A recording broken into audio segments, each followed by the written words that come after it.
Welcome to Smart Investing Market Insights on today's financialnews.com. I'm Krista Das. Over the past few weeks, we've seen some notable drops with the Dow and the S&P. If you're like many investors, you want to know how to use these trends to your advantage. Joining me now is market expert and editor of Investors Daily Edge, Rick Pendergraft.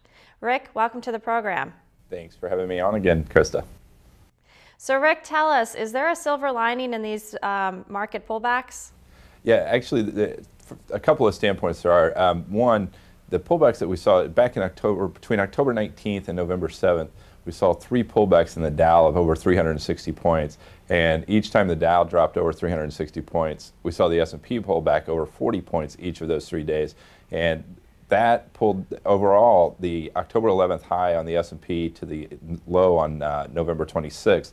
We saw just over a 10% drop in the S&P, but it brought it back to its 20-month moving average, and that line held as support. So right now that is encouraging. So the second aspect we'll get to in a minute here, but also, Krista, do we have the chart up?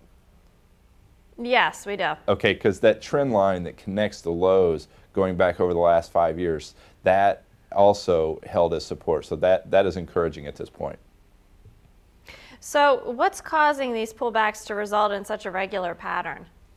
Well, I think what we're seeing is that you get investors get overzealous and they come storming back into the market. We had the pullback in August that we saw, and then everybody gets too excited and they jump back into the market, and the optimism jumps from a bearish sentiment level. All of a sudden we're at an extreme optimistic level and a bullish sentiment level, and that seems to be happening with regularity. Okay, so then what should investors look for as a signal that the market is about to turn around?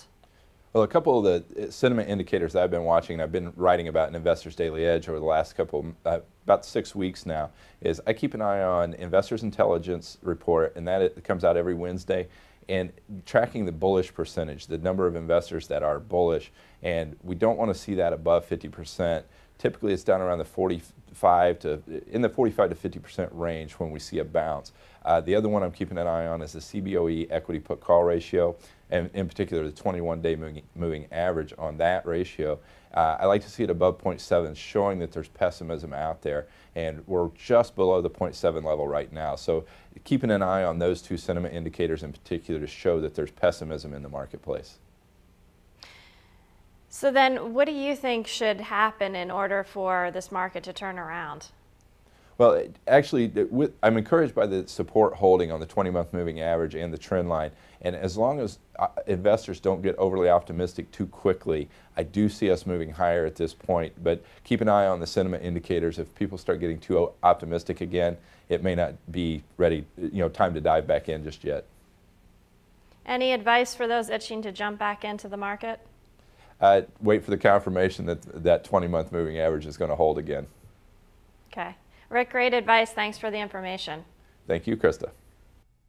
If you would like more ideas from Rick about protecting your portfolio, you can do so by clicking directly on this screen or go to todaysfinancialnews.com.